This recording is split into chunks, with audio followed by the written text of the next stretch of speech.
जय गुरु जी संगत जी, जय गुरु जी, शुक्राना गुरु जी के चरणों में कोटि कोटि प्रणाम और सारी संगत को जय गुरु जी। गुरु जी, इस चैनल पर आपको गुरु जी के प्यारे प्यारे सत्संग और ब्लेसिंग्स भरे सत्संग सुनाए जाएंगे। तो प्यारे प्यारे और ब्लेसिंग्स भरे सत्संग सुनने के लिए गुरु जी के प्यारे प्यारे सत्संग चैनल को सब्सक्राइब करें और ज़्यादा से ज़्यादा शेयर करें ताकि आप संगत के पास और जाए और सारी संगत इसको सुन पाए। और बेल नोटिफिकेशन को भी ऑन कर लीजिएगा ताकि जब भी मैं कोई नया सत्संग अपलोड करूं तो आपके पास नोटिफिकेशन आ जाए और आप उसे सुन पाएँ। जय गुरु जी संगत जी, जय गुरु जी, शुक्राना गुरु जी। संगत जी, मेरा नाम दीपशिका है और मैं दिल्ली से हूँ। संगत जी, आज मुझे सत्संग करने का सौभाग्य प्राप्त हुआ है और यह भी गुरु जी की ही कृपा है। और मैं आपसे क्षमा चाहती हूँ अगर आपको सुनने में या फिर आवाज़ में कोई दिक्कत हो सुनाई देने में मेरा सत्संग, क्योंकि मैं बाहर हूँ, एक धार्मिक यात्रा पर हूँ और मैं यहीं से अपना सत्संग रिकॉर्ड करके मैं आपके साथ साझा कर रही हूँ। तो मैं ये आपसे प्रार्थना करती हूँ, अगर आपको कोई परेशानी हो तो आप मुझे माफ़ कीजिएगा। ये केवल एक सत्संग के रूप में मत देखिएगा, एक तरह से अपने भाव जो मेरे ईश्वर के प्रति है वह इसमें पूरे भाव आपको साझा कर रही हूँ। तो मेरा मानना है कि जिस प्रकार उस ईश्वर का नाम प्रारंभ है ना अंत है, उसी प्रकार उनके बखान की भी कोई सीमा नहीं है। जितना बखान करें उतना कम है, उनकी महिमा का जितना गुणगान करें उतना कम पड़ जाता है। शब्दों का भी अभाव है, मतलब शब्द भी कम पड़ जाते हैं उनके बखान करने के लिए, परंतु जो है केवल मन के भाव है। और सच कहती हूँ, अपने अनुभव से भक्ति के माध्यम से यही जाना और समझा है मैंने कि ईश्वर केवल प्रेम एवं भाव के भूख है। उन्हें ना तो आपके द्वारा किए गए किसी कर्मकांड से जीता जा सकता है, ना ही चढ़ावे से और ना ही धन से। यह सारी लीला केवल प्रेम की है। प्रेम एक भक्त और ईश्वर के बीच एक ऐसा प्रेम जो निस्वार्थ है, पर जिसके ऊपर कुछ भी ना था ना ही होगा। जैसा कि मैं पहले भी बता चुकी हूँ आपको कि 2023 में मैं इस जन्म में गुरुजी के सानिध्य में आई और तब से अब तक की मेरी यात्रा में मैंने यही जाना कि मेरा ही क्यों, हर उस संगत का वास्तविक जीवन तो गुरुजी के सानिध्य में आने के बाद ही प्रारंभ हुआ है। इससे पूर्व तो हम केवल एक दृष्टिहीन व्यक्ति की भांति इधर उधर छड़ी लेकर नाम ढूंढ, और उसमें भी हम कई बार टकराए अपने अभिमान से, क्रोध से, वासनाओं से, अनगिनत उन इच्छाओं से, फिर गिरे कभी उठे, लेकिन उस ईश्वर ने हम पर अपनी दया दृष्टि डाली, हमारे बुरे कर्मों और पापों को क्षमा करके हमें हृदय से लगा लिया। सोचिए संगत जी, वह परम पिता परमेश्वर कितना दयावान है, कितना प्यारा है। उनकी प्रवृत्ति का एक अंश मात्र भी बनना हमारे लिए संभव नहीं है, परंतु वह हमारे प्रयासों से ही प्रसन्न हो जाते हैं और हमें क्षमा कर देते हैं। मैं आपको बताना चाहती हूँ कि जब से मैं गुरुजी के सानिध्य में आई, मैंने उनसे कभी कुछ नहीं मांगा, केवल उनसे प्रार्थना की कि मेरा मार्गदर्शन करें कि कैसे मैं समय को उनके भक्त बनने के योग्य बना सकूं और वह मुझे मेरे बुरे कर्मों के लिए क्षमा करें जो मैं प्रतिदिन जाने अनजाने करती हूँ। मुझे कभी भी कुछ भी मांगने की आवश्यकता ही नहीं पड़ी। सोचिए, वो सृष्टि के रचयिता हैं और उनकी दृष्टि सब पर है। उनसे कुछ तो छिपा नहीं है। हमारा तो मांगना कैसा, वह हमारी संकट की घड़ी में हमारे कुछ कहने से पूर्व ही अपना हाथ बढ़ा देते हैं। मैं आज इस सत्संग का ही एक अनुभव आपको बताती हूँ कि टीना आंटी के अंकल जो हैं, अमित अंकल, उनसे एक दो बार सत्संग को लेकर मेरी चर्चा हो चुकी है। तो और मुझे कई दिनों से इच्छा भी हो रही थी कि मैं अपना शुक्राना सत्संग साझा करूं, और गुरुजी के भी कई मैसेजेस आ रहे थे कि मैं शुक का सत्संग अपना साझा करूं। तो लेकिन समय के भाव के कारण मैं ऐसा कर नहीं पा रही थी, और अचानक से आज जब मैं यात्रा कर रही थी और मेरे पास कॉल आया कि मैं अपना आज का यह सत्संग साझा करूं आप सभी के साथ, तो ये कोई संयोग नहीं हो सकता। और यह भी नहीं हो सकता क्या नहीं है क्योंकि ये जो हम जो भी कर रहे हैं, हमारी एक-एक हमारी कोई भी क्रिया प्रतिक्रिया कुछ भी हो रहा है, दिन में जो भी मेरे साथ अच्छा-बुरा कुछ भी हो रहा है, तो वह सब ईश्वर के आदेश अनुसार, उनकी इच्छा अनुसार हो रहा है। तो यह भी सहयोग मात्र नहीं है, यह उनकी ही रची हुई परिस्थितियाँ हैं कि मेरे पास ऐसा कॉल आया और मैं आपसे अपना सत्संग शेयर कर रही हूँ। तो मेरे पास जब यह कॉल आया तो मैंने पहले तो गुरुजी को धन्यवाद किया कि उन्होंने मुझे इस योग्य समझा और मेरी बात सुनी। जैसा कि मैंने पहले भी कहा कि मैंने कभी उनसे कुछ माँगा नहीं है, बिना माँगे वो मुझे सब कुछ सुन लेते हैं, दे देते हैं, तो मैं बहुत खुश हुई। और कि मुझे सौभाग्य मिला इस सत्संग को सुनाने का, साझा करने का, तो मैं जबकि मैं ये सत्संग ट्रेन में बैठकर मैंने यह लिखा और अब कर रही हूँ बाहर यात्रा करते हुए। मैं बाबा करई के धाम हनुमान सेतु में हूँ, समय और वहीं से सत्संग आपको आपके साथ साझा कर रही हूँ। पहले भी मैंने अपने सत्संग में इसकी पुष्टि कर चुकी हूँ कि बाबा करौली और गुरुजी एक ही हैं। दोनों ही शिव हैं, गुरुजी अर्थात महाशिव। और बाबा नीप करौरी हनुमान जी के अवतार हैं, जो शिव के ही अवतार हैं। तो यह भी मेरा सत्संग ही है कि गुरुजी ने मेरे लिए यह व्यवस्था की। वो मेरे मन के भावों को समझते हैं। मैं गुरुजी से मिलने से पहले एक कह सकते हैं कि हारा हुआ एक व्यक्तित्व थी, जो उनसे मिलने के बाद, उनके सानिध्य में आने के बाद एक बहुत ही मजबूत व्यक्तित्व में परिवर्तित हो गई और एक सकारात्मकता मेरे जीवन में आई, एक ऊर्जा भरी। उन्होंने मेरे जीवन में प्रारंभिक समय में केवल मेरी माँ और मैं ही गुरुजी को समझ पाए, लेकिन आज मेरे परिवार का प्रत्येक सदस्य बड़े से लेकर बच्चा तक गुरुजी के सानिध्य में है। उनकी कृपा से मेरी माँ की बहुत दिनों से इच्छा थी कि वह गुरुजी की एक लंबी माला जो उनके लॉकेट में पिरोई हो, पहने। कई बार उन्होंने कहा कि मेरा बहुत मन है कि मैं इस तरह की ऐसी माला अपने गले में पहनूं। तो तब तो मैं टाल दिया मैंने कि भगवान कोई सजाने की ऐसी वस्तु तो नहीं माँ कि आप गले में धारण करें, ठीक है। अगर उनकी इच्छा होगी तो वह समय आपके आपके पास आएंगे। इच्छा रखिए, मांगना मत कि मुझे ऐसी कि अगर वो आपके सामने है तो आप अपनी इच्छा रखिएगा, मांगना मत। बस किसी से कि मुझे ऐसी माला लाकर दे दीजिए या कुछ ऐसा, अगर उनकी इच्छा होगी तो वो समय आप तक पहुंच जाएंगे। और ऐसा हुआ भी। मैं धनतेरस की बात है, धनतेरस पर हमारे कोई जानने वाले जो गुरुजी की ही संगत है, वो हमसे मिलने आए थे ऐसे ही दिवाली की शुभकामनाएं देने के लिए। और उन्होंने अचानक से माँ को बोला कि वह यह देखिए, हम आपके लिए कुछ लेकर आए हैं, आपके लिए सरप्राइज है। तो उन्होंने वो निकाला और जब माँ को दिया तो माँ की उसको देखकर मतलब माँ की आंखों में आंसू थे, क्योंकि वो वैसा ही सेम माला में पिरोया हुआ बड़ा गुरुजी का लॉकेट था जो वो पहनने की इच्छा रख रही थी। तो माँ ने देखते ही कुछ नहीं निकाला, उनके मुंह से केवल जय गुरुजी निकला और वो रोने लगे ये सब देखकर कि आप कैसे ये मन की बात जान लेते हैं। तो आपको मैंने तो आपके स्वरूप के आगे कहा भी नहीं था कि मुझे ऐसा कुछ चाहिए, केवल मन में इच्छा रखी थी और वह आपने पूरी कर दी। तो ऐसी बहुत सी ये छोटी छोटी चीज़ें, ऐसे बहुत से ऐसे अनुभव हैं जीवन में जो हम हर दिन हर पल महसूस करते हैं। पता चला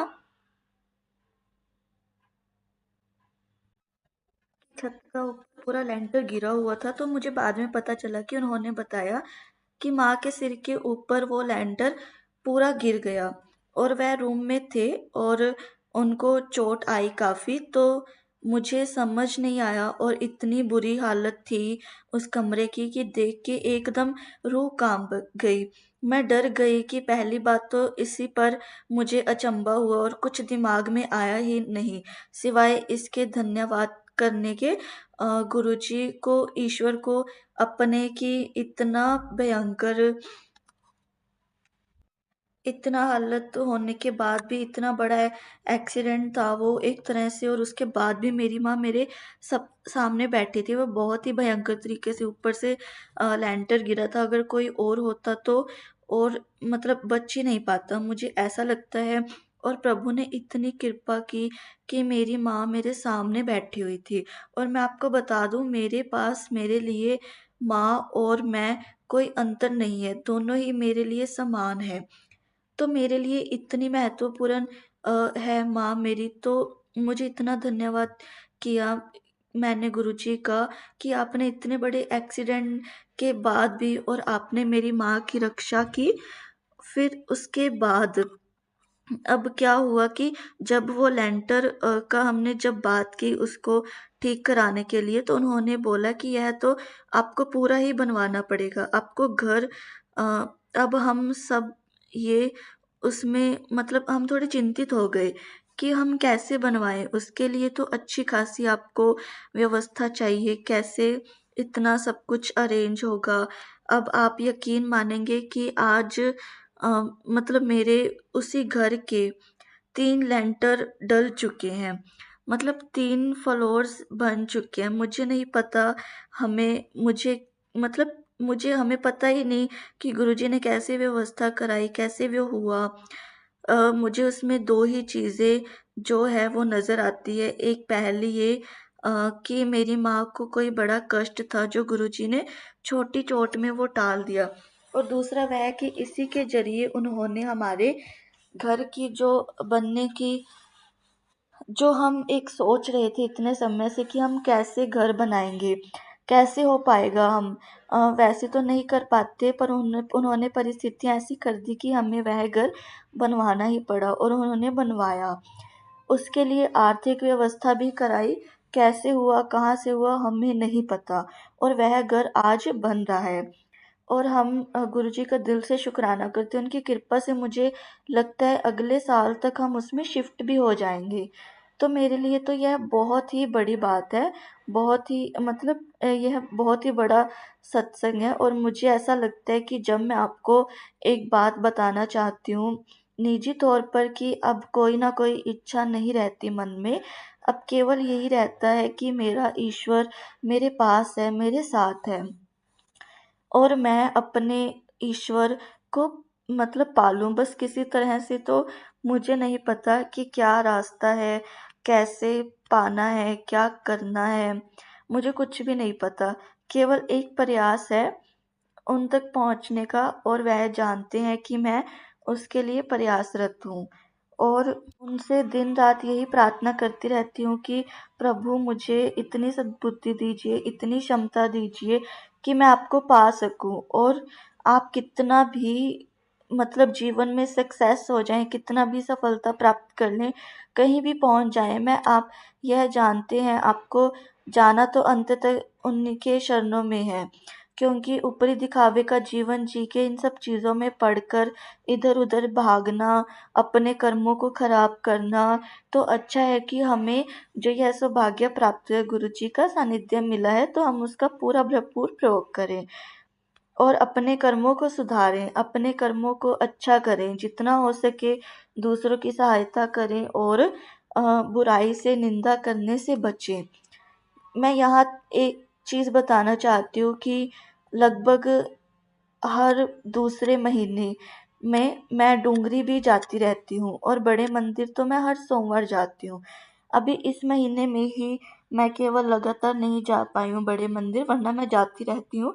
तो मैंने वहाँ देखा, आप मतलब इतना दुख होता है देख के। कई बार डूंगरी में भी जो कई बार मैंने देखा है जो प्रसाद, या बाहर खड़े मंदिर में भी, या कभी मैं एक अमृतसर होकर आई थी मैं, तो वहाँ पर मतलब लाइन लगती है, तो वहाँ पर महिलाओं के लिए भी अलग एक लाइन लगा देते हैं और पुरुषों के लिए अलग लग जाती है।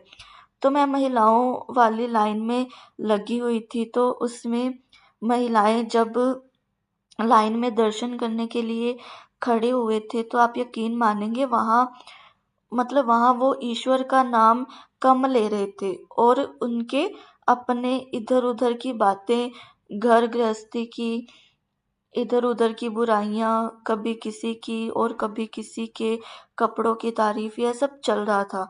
और लाइन में जैसे वो धीरे धीरे एक एक ग्रुप को आगे भेज रहे थे तो पीछे वाले लोग आगे आ रहे थे, ऐसे करके था। तो वो इस तरह से धक्का देके और आगे ऐसे भाग रहे थे, मुझे देखकर इतनी हैरानी हुई कि आप दर्शन करने आए हैं तो क्या आप थोड़ा संयम नहीं रख सकते? भगवान को पाना क्या इतना आसान है? क्या मतलब हमें इतनी सौभाग्य प्राप्त हुआ है, इतनी आसानी से, इतना इतनी सरलता के साथ आपको आपका ईश्वर मिल गया है, तो उसके बाद भी मतलब आप में इतना संयम नहीं है कि आप उसके लिए 1 घंटा 2 घंटा आप प्रतीक्षा कर सके? क्या इतना भी घर भर नहीं है हमारे लिए हमारे पास? और आप देखेंगे जो प्रसाद मिलता है उसमें मैंने यहाँ तक कि कई बार डूंगरी में भी मैंने देखा है, जब इधर या बड़े मंदिर में भी जब पैकिंग में जो थालियाँ मिलती है और आप जब मंदिर से बाहर निकलते हैं तो बाहर कूड़ेदान होते हैं, उनमें प्रसाद, लंगर प्रसाद जिसके लिए आप इतना बखान करते हैं, आप इतना सत्संग में अपना सुनाते हैं कि ऐसा है वैसा है, गुरु जी का मैं यह करता हूँ या यह करती हूँ, वो प्रसाद वहाँ पर डस्टबिन के अंदर पड़ा होता है तो लोग प्रसाद भी पूरा नहीं खाते और उसको डस्टबिन में फेंक देते हैं। यह देखकर मुझे बहुत दुख होता है। मुझे लगता है कि हर संगत को एक बार कम से कम इसके बारे में सोचना चाहिए कि आप क्या कर रहे हैं। मतलब ये ईश्वर का प्रसाद जो आपको लोग तप करते हैं, इतनी साधनाएं करते हैं, कईयों को तो नसीब भी नहीं होता और आपको इतनी सरलता से मिल रहा है और आप इसका हर तरह इस तरह से अपमान कर रहे हैं। तो संगत जी, केवल ईश्वर को या गुरु को पाना ही सब कुछ वहीं पर, वह अंत नहीं है, वह प्रारंभ है। उसके बाद तो आपकी असली वास्तविक यात्रा शुरू होती है, आपका वास्तविक जीवन प्रारंभ होता है। उसके बाद आपकी असली परीक्षा प्रारंभ होती है कि आप किस प्रकार से, कितना आप उस ईश्वर के लिए समर्पित हैं, कितना आप उससे प्रेम करते हैं, कितना आप उसे सम्मान दे रहे हैं। तो अब असली यात्रा तो आपकी तब शुरू है और आप कहते हैं कि हमें मुक्ति मिल जाए। कैसे मुक्ति मिलेगी? इस प्रकार से तो उस इन सब चीज़ों के लिए आप हर मतलब मैंने लोगों को देखा है कि टाइम कैलकुलेट करते हैं कि कितना समय लगेगा, कैसे पहुँचेंगे, कितना समय जाने में आने में लगेगा, हम कैसे आएंगे, हमें तो जल्दी आना है। क्यों? अब जीवन में भाग ही तो रही हो। जब से आए हो, जब से आप इस दुनिया में आए हो, आप भाग ही तो रही हो। कभी अपने करियर के लिए, सक्सेस के लिए, पैसे के लिए, परिवार के लिए भाग ही तो रहे हो। आप तो फिर भी आपको शांति नहीं है। शांति कहाँ मिलती है आपको? ईश्वर के दर पर आके, और जब आपको वह दर मिल जाता है तो आप उसकी कदर नहीं करते। तो मेरी आप सबसे यही विनती है कि अगर आपको ईश्वर ने सौभाग्य दिया है, अपनी कृपा दृष्टि दिखाई आप पर, आपको अपनी शरण में रखा है, तो कृपा करके उसकी आप उसका सम्मान करें, उसकी कदर करें। बस मैं ज़्यादा कुछ तो नहीं कहना चाहती अपने सत्संग में। मेरा तो जो मेरे विचार थे, जो मेरे भाव थे, वह मैंने आपके सामने रखे। बस यही कहना चाहती हूँ। मेरा यही प्रयास रहता है कि मैं जितना हो सके अपने आप को परिवर्तित करूँ। आप दूसरे को मत सोचिए, दूसरे कौन क्या कर रहा है, कैसे कर रहा है, आप सब कुछ छोड़ दीजिए। आप केवल और केवल अपने ऊपर ध्यान केंद्रित कीजिए। अपने अंदर परिवर्तन लेकर आइए। दुनिया का मत सोचिए। आप परिवर्तित होंगे तो दुनिया परिवर्तित हो जाएगी। ईश्वर को आप तभी प्राप्त कर सकते हैं जब आप समय के अंदर परिवर्तन करेंगे। बस इसी के साथ मैं अपनी वाणी को विराम देती हूँ। मतलब आपको हर पल का शुक्राना करना चाहिए। हर दित्ती हुई चीज़ का शुक्राना करना चाहिए जो रब ने ਤੁਹਾਨੂੰ, मतलब गुरु जी ने आपकी जो भी परीक्षा ली है उस चीज़ का भी शुक्राना करना चाहिए। कई बार हमारे ऊपर इतनी बड़ी चोट आने वाली होती है ना, तो गुरु जी हमें छोटी चोट देखकर ही उस जो पीड़ा को है ले लेते हैं। तो हमें हर चीज़ का करना चाहिए, हर पल का शुक्राना करना चाहिए जितना हो सके। क्या था? भगवान जी वो रिकॉर्डिंग सेफ रहे, बस मैं और कोई प्रे नहीं करती आपसे।